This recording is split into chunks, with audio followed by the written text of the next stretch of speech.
Добро вечер. На многу места низ Скопје и низ Македонија вечерва се палат традиционалните коледарски огнови.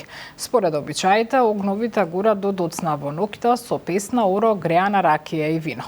Граѓаните велат дека на ваков начин ја продолжуваат вековната традиција и покрај спротивставените ставови околу тоа дали е дел од христијанството. Коледарските огнови го најавуваат утрешниот празник Бадник, денот пред големиот празник Рождество Христово Божиќ. Одбележувањето на Бадник ќе почне утре наутро пред соборниот храм Свети Климент Охридски, а во главниот град Напладне ќе се одржи и манифестацијата Бадникови поворки. Поради тоа, МВР најавува воведување посебен сообраќаен режим.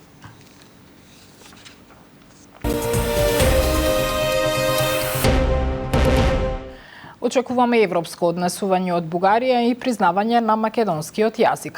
Вака македонското МНР реагираше на ставовите од официјална Софија за акцијскиот план, каде наместо македонски јазик беше употребена фразата достапен јазик во Македонија.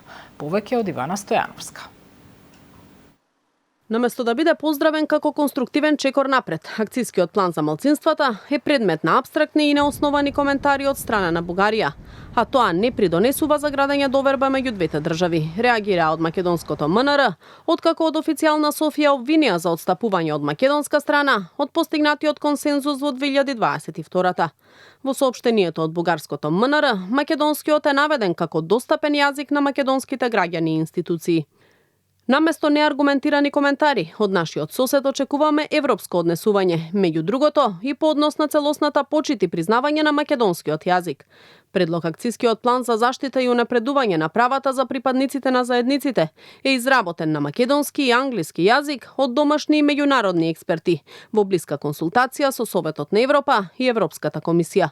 Документот содржи јасно дефинирани мерки и рокови и е целосно усогласен со највисоките европски стандарди, се наведува во реакцијата од МНР. Бугарија претходно обвини за измислени тези од властите во Скопје, кои според нив одстапувале од суштината на европскиот консензус, а во соопштението од бугарското МНР се наведува дека акцијскиот план бил доставен на англиски јазик. Од официјална Софија велат и дека планот за правата на заедниците требало да следи по внесувањето на бугарите во македонскиот устав. Прашањето на кој јазик треба да биде планот за правата на заедниците што се очекува од Македонија е внатрешно прашање на соседната земја и не е тема на билатералните односи. Документот ќе го спроведуваат токму незините институции кон сопствените граѓани и логично е дека треба да биде на јазик достапен за нив. Изборот на Скопје да им го представи нацрт планот на своите граѓани на англиски јазик е тешко за објаснување, особено ако се планира планот да биде реално спроведен, велат од бугарското МНР. Реакцијата на официјална Софија следува по изјавата на премиерот Мицкоски дека акцијскиот план за малцинствата бил блокиран затоа што на Бугарија и пречи македонскиот јазик. Ваквиот последен потек на Софија, според Мицкоски, уште еднаш покажува дека спорот меѓу двете земји нема врска со малцинствата, ниту со нивната заштита, туку дека станува збор за нешто многу подлабоко, што воопшто не е поврзано со копенхашките критериуми. УЈП нема да попушти за наплатата на данок за приходи од странство, но ќе даде време граѓаните да приложат докази. Директорката Петрова вели дека како институција се свесни за реакциите, но додава дека законот мора да се почитува. Сандра Спасовска. Граѓаните кои платиле данок на доход за 2020 година во странство, а на кои сега им е пристигнато даночно решение од УЈП и по истото постапиле, се уште имаат време да приложат докази до управата за јавни приходи и доколку се утврди дека средствата им се двојно оданочени, може да се изврши враќање или да се прифатат за друг долг следната година, вели директорката на УЈП Елена Петрова. Таа уверува граѓаните се уште имаат време да приложат докази и тврди дека согласно законите и меѓународните договори не може да има ниту двојно оданочување, ниту двојно ослободување. Во однос на најавите од граѓани дека ќе превземат чекори и ќе ги оспорат случаите пред управниот суд, Петрова вели тоа е законско право и уште еднаш повтори дека нивната активност не била брза и ненадејна, туку само спроведување на законот. Ние ќе им овозможиме на граѓаните и дополнително да поднесат докази, значи еве во овој период за граѓаните кои што го платиле данокот во странство и сега постапиле и платиле по даночните решенија, секако дека ќе бидат земени во предвид сите докази, доколку е возможно, значи платениот данок во странство да се прифати како даночен кредит, уплатата што е извршена овде може да се изврши враќање или да се прифати за друг долг за следна година на соодветното лице.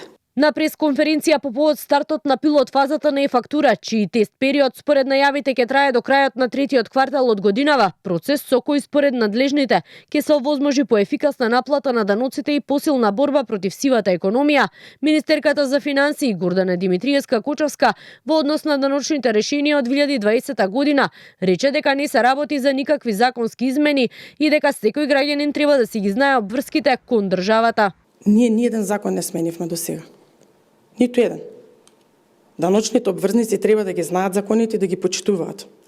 Кога станува збор за потврдите за остварување на доход во странство, секој од нас треба да знае дека кога го остварува доходот во странство, во исто време треба да обезбеди и потврда. Инаку од 11.000 граѓани данок за 2020 година бил утврден кај 6.600. За останатите било констатирано дека доходот не подлежи на оданочување. Денеска засегнати граѓани од Куманово, кои изминатите години главно работеле во базите во Ирак и Авганистан, повторно излегоа на протест пред канцелариите на управата за да го искажат својот револт. По основ на овој данок за 2020 година УЈП до сега наплатила 3 милиони евра, а според најавите, тие освен 2020-та ќе ги проверуваат и останатите години. На новогодишната ноќ 7 лица, од кои 5 се деца, се здобиле со повреди на рацете од испукани петарди. На дел од нив, поради сериозноста на повредите, им биле ампутирани и прстите. Министерот Тошковски најави поригорозни казни за пиротехниката и откри дека залутан куршум е причина за смртта на 2-годишното дете. Деталите од Дејан Трајковски.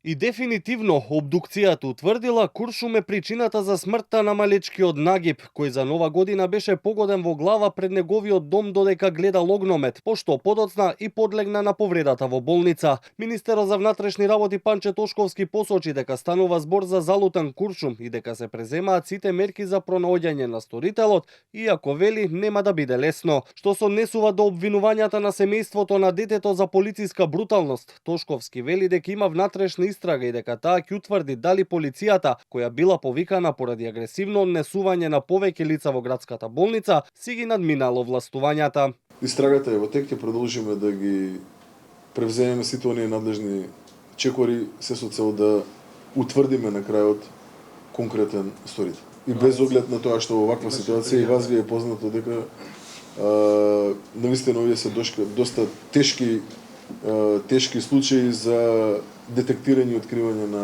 конкретни сторители. Станува збор за интервенирање од страна на полициски службеници по добиено барање за интервенција за агресивно и недолично однесување во рамки на градската болница Скопје. И покрај бројните кампањи против пиротехничките средства и заплените на истите, сепак на први на полноќ градот течеше од експлозии и огномети, па министерот Тошковски смета дека е потребна поригорозна казнена политика, која би спречила петардите да завршат во рацете на децата. Во меѓувреме, ниту оваа година не изостанаа повредите од петарди, дел од нив резултирале со ампутации. Двајцата се 50 и 58 годишна возраст, машки пациенти, мажи кои што едниот повозрастниот сакал да покаже како изгледа да се пукаат петарди пред внука, што сам навистина несовесно од негова страна. И ампутирани се дел, односно врвовите на прстите, а другиот 50 годишниот ја зима петардата од детето за да не се повреди детето, таа експлодира во нивните раце. Најчесто петардите во рацете на децата завршувале откако родителите им ги купиле, вели директорката на клиниката за пластична хирургија Јасмина Ѓоргиевска-Павловска, податок кој произлегол од разговорот со основците во рамките на кампањата против пиротехника. Министерот Тошковски, кој посочи дека бројката на заплени на пиротехника ја надминала минатогодишната, откри дека во полициските акции бил уапсен и полицаец од Велес, кој учествувал во шверцување на пиротехника. Вестите завршија. Останете со Канал 5. Пријатна вечер.